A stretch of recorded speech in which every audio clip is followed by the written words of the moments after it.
소리 없는 암으로 불릴 만큼 증상이 없기 때문에 천천히 자라는 거북이 암으로도 알려져 있는데요. 특별한 예방법이 없는 것은 맞습니다. 10년이 지나더라도 완치라고 말을 하기는 어렵고 평생 복용을 해야 될 수도 있습니다.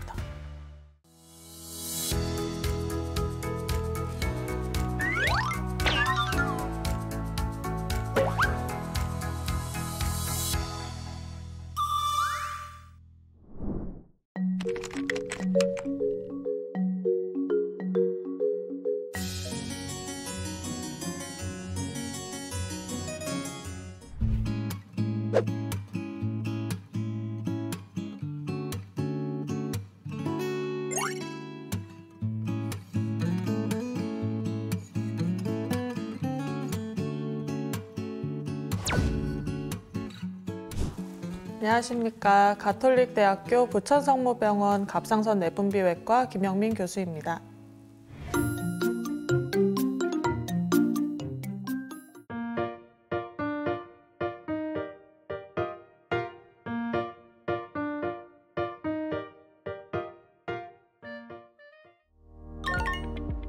전 단계라고는 할 수 없습니다. 물론 갑상선 기능 항진증 같은 경우에는 암의 위험이 증가할 수도 있다고 되어 있는데요.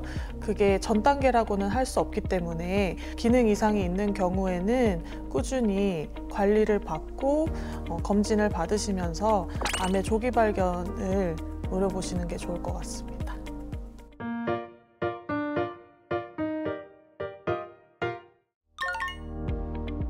갑상선 암 같은 경우에는 증상이 없기 때문에 조기 발견이 어렵다고 생각하실 수 있는데요. 검진을 받지 않는 경우에는 실질적으로 진행이 돼서 찾아오시는 경우도 덜어 있습니다. 하지만 요즘 진단적 목적인 초음파의 기술이 발전해서 사이즈가 0.5cm 미만으로 작은 경우에도 진단이 가능하기 때문에 조기 진단을 위해서 검진을 받아보시는 것을 추천드립니다.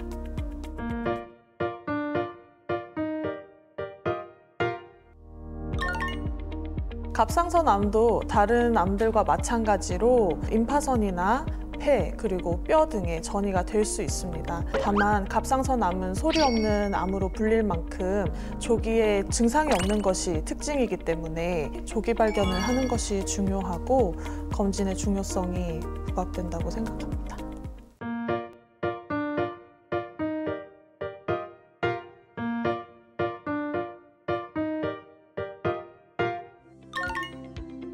최근 들어서는 사이즈와 위치에 따라서는 바로 수술로 진행하지 않고 능동적 감시라고 해서 지켜보는 경우도 덜어 있습니다. 위치가 안 좋다고 하는 거는 이제 신경이라든지 기관지 등 주요 구조물에 인접한 경우에는 수술을 빨리 받는 것이 좋다고 생각이 되고, 사이즈가 1cm 미만인 미세유두암인 경우에는 위치가 그런 주요 구조물과 인접하지 않은 경우에는 좀 더 추적 관찰을 하다가 진행되면 그때 수술을 진행하는 경우도 덜어 있습니다.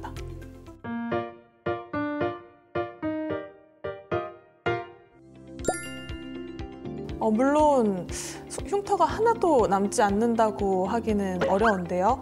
일단 드러나는 곳에 남지는 않는다고 할 수 있습니다. 예를 들어 내시경 수술이나 로봇 수술 같은 경우에는 접근하는 위치가 겨드랑이 쪽이나 또는 가슴 쪽을 통해서 이제 절개를 하기 때문에 드러나는 경부 쪽에는 흉터가 남지 않는 수술법이라고 할 수 있고요. 또 최근에는 입술 안쪽으로 통해서 하는 수술법도 개발이 되어서 이런 경우에는 흉터가 모두 가려지는 부위에 생긴다고 할 수 있습니다.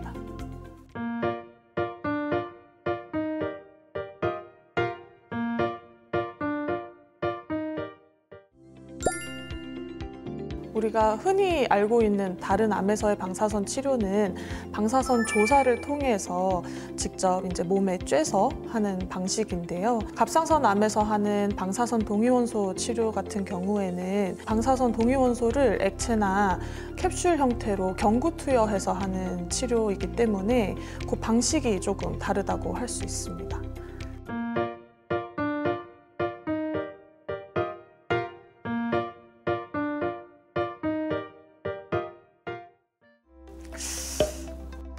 O와 X가 같이 있다고 생각을 합니다.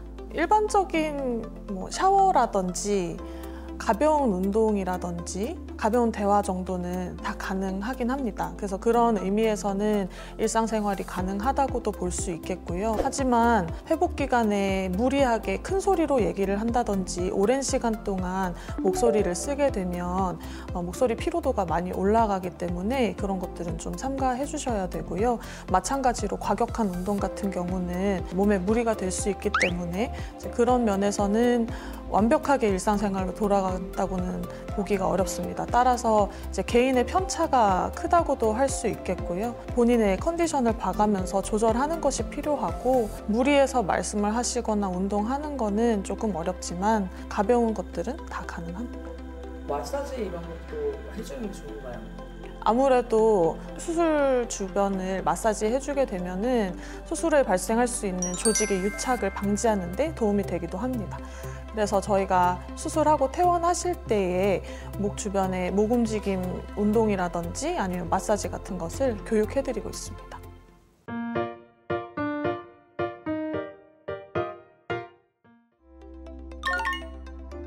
기본적으로 해조류는 요오드가 굉장히 풍부한 음식이고 요오드는 갑상선 호르몬의 전구 물질이기 때문에 저희 몸에 해로운 음식은 아닙니다. 다만 방사선 요오드 치료를 하게 되면 그 요오드 섭취로 인해서 치료 효과가 떨어질 수 있기 때문에 방사선 요오드 치료 2주 전부터 식이요법을 하게 됩니다. 저요오드 식이요법을 하게 되는데 그 기간 동안은 금기라고 볼 수 있겠고 그 이후로는 다시 섭취가 가능합니다. 하지만 과한 해조류 섭취 같은 경우에는 갑상선 호르몬 이상을 야기할 수 있기 때문에 그런 부분은 주의하셔야 되는 것은 맞습니다.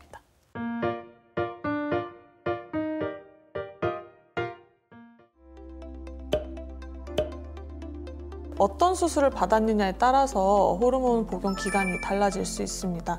갑상선암 때문에 전절제를 한 경우에는 몸에서 갑상선 호르몬을 분비하는 기관이 없어진 것이기 때문에 앞으로 평생 갑상선 호르몬을 복용하는 것이 맞고, 반대로 갑상선 엽절제를 한 경우에는 반이 남아있는 거기 때문에 남아있는 갑상선 조직의 기능에 따라서 온전히 보존이 되는 경우라면 약을 평생 복용하지 않아도 되고, 만약에 남아있는 쪽에서 기능 저하가 있는 경우에는 평생 복용을 해야 될 수도 있습니다.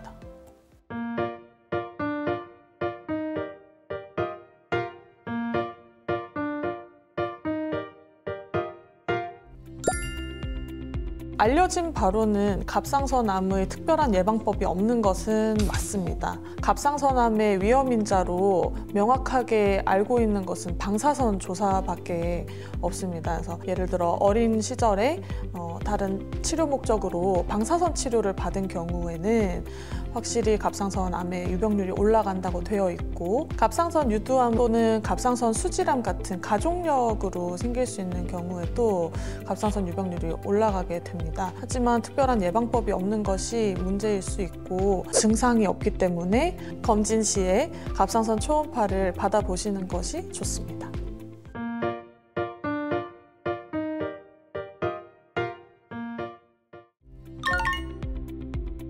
갑상선암 같은 경우에는 재발을 빨리 하지 않는 경우가 많습니다. 아시다시피 갑상선암은 천천히 자라는 거북이암으로도 알려져 있는데요. 천천히 자라는 만큼 재발도 천천히 하는 경우가 많습니다. 일례로 처음 수술받고 15년 만에 재발을 해서 온 경우도 있습니다. 그래서 갑상선암은 10년이 지나더라도 완치라고 말을 하기는 어렵고 주기적으로 갑상선 초음파를 통해서 검진을 하는 것이 가장 좋습니다.